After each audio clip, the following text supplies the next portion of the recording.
Well, there is definitely no shortage of fitness myths floating around out there. So with us this morning to keep us on track is our fitness expert, Wes Cole. Good morning. Morning. Okay, so lots of myths out there. Well, these are the fitness myths that just won't die. So I'm gonna make sure we bust them today to keep you so you don't get sidetracked. Okay, the first one, calisthenics are all you need to get in shape. Well, there's been a lot of videos and books out there lately, kind of talking about how calisthenics are kind of like the goal, the secret to fitness. It's all you need is bodyweight calisthenics. We've heard a lot about that. The thing about it is this might be true, but the only thing it's not true with is beginners. You know, most beginners, they just don't have the strength to do pull-ups and even push-ups. A lot of bodyweight calisthenics, especially if they're a little bit overweight. So you don't want to look at calisthenics as the holy grail, you know, of training, so to speak. You know, you can modify calisthenics and make them a little bit easier. But for most people, it makes a little bit more sense to maybe start on maybe TheraBands, even free weight stuff that you can kind of take the weight down a little bit more. Because calisthenics, I mean, even basic push-ups,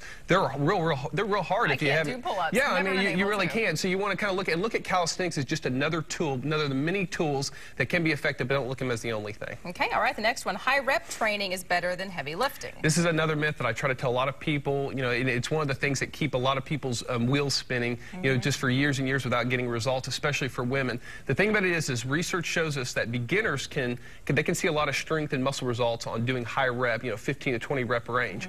But when you get into the intermediate advanced, multiple studies prove that you have to start increasing the total percentage of your 1 rep max. You kind of start working the 75, 85%, which means you need to start working the 8 to 10 rep range and maybe even working to the 6 to 8 rep range every once in a while. High rep training is important and it can help you, but studies show that every once in a while you can't be afraid to pick up some heavy weights and lift something real heavy, you know, eight times or so, especially if strength is your goal. So don't be afraid of it. Push yourself a little bit more. Push yourself a little bit more and you'll see the results. Okay, squats are bad for your knees.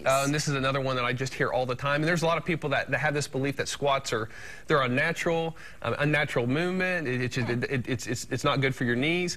But I tell these people, you know, how do you go to the bathroom? How do you how do you sit down and stand up? Doing that. You know, you talk to any physical therapist stuff, they'll tell you that this is a natural, you know, human function. You know, it's really hard to live without doing squats. A lot of people that their knees really hurt them with squats simply because they're overweight. They're a little heavy. You know, the thing about it is you don't have to build up to where you do, you know, you have to be able to do, you know, 200 or 300 pounds doing squats. But if you can't do, you know, 5 or 6 basic chair squats with your own body weight, then there is an issue, and you need to work on that, you know, calorically, maybe, you know, work on your cardio, kind of get a little bit more leaned up, and, you know, really focus on that. Because if you can't squat, it's gonna be real hard to live day in, day out. Kind of a normal function. It is. Okay, time to answer a question from our viewers. This first question comes from Jill. I keep hearing that a certain cardio class will burn 900 calories, but that seems too hard for me to believe. Am I wrong? Well, I mean, my first coach once told me you can burn 1,000 calories getting outside and chasing your dog around. Yeah. The secret is how hard can you go? The thing about it is 900 calories an hour, that is a lot of calories in an hour.